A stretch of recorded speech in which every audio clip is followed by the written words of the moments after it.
Welcome to SRG Insights, where we answer your questions about sales, sales management, and sales training. And today's question is, what's the difference between pipeline management and forecasting? That is a great question, and actually the two are very closely related. Pipeline management is a way to manage sales opportunity, and it serves two purposes that both relate to the sales forecast. The first purpose is to make sure that the pipeline is in fact accurate and only includes active opportunities. Unfortunately, salespeople are much better at entering opportunities into a CRM system, and we typically use CRM systems for pipeline management, than they are at managing those opportunities. So over time, you end up with all these opportunities that lead to a bloated pipeline. So to address this issue, there are 3 steps that we think managers should take to ensure that the pipeline only includes active opportunities. The first step is to develop objective criteria for each stage of the pipeline. So if you think about a pipeline, it typically has different stages.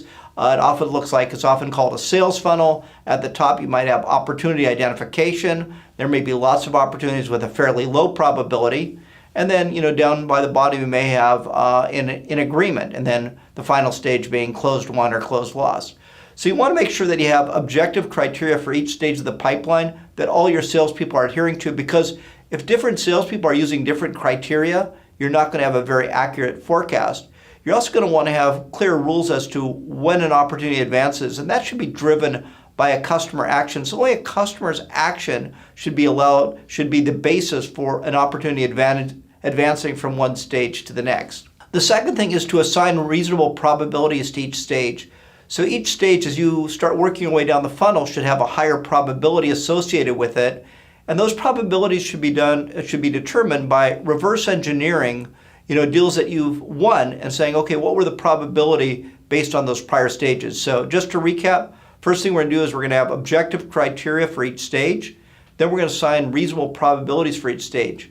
But that's not enough. The third factor is really important. You have to track velocity to make sure there's only active opportunities in your pipeline. And this gets to the idea of dormant opportunities. So when you track velocity, let's say you have a 6-month sales cycle, a reasonable time and stage may be up to 60 days. But unfortunately, if you look at most pipelines, there's going to be a lot of opportunities that have kind of stalled out. So this is a basis for removing those stalled opportunities, maybe classifying them as inactive, and only basing your forecast on active opportunities. So this now brings us to the second area associated with pipeline management and how it relates to the forecast. So if we have an accurate sales pipeline, we can basically create an accurate forecast, but it's also the manager's role to help sales really advance those opportunities, because the more we can advance opportunities from stage to stage, the more business we're going to close. And obviously, that's the whole goal of pipeline management.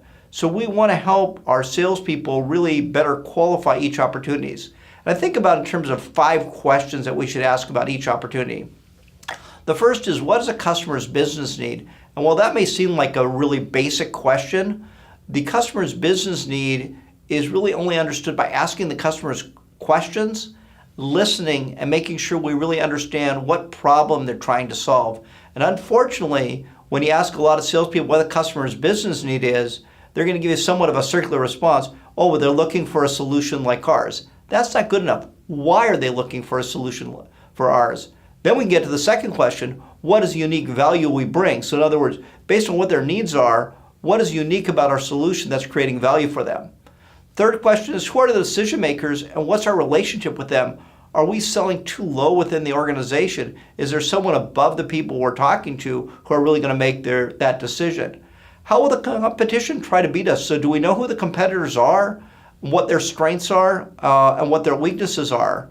And then ultimately, why will we win? So by asking these 5 questions, we can really determine if each opportunity is in fact in the right stage, and also help our salespeople think through what steps we need to take to keep the opportunity moving forward. So now we've talked about really 2 aspects of pipeline management, what I'll call the science of pipeline management and the art of pipeline management, and those both closely relate to producing an accurate sales forecast.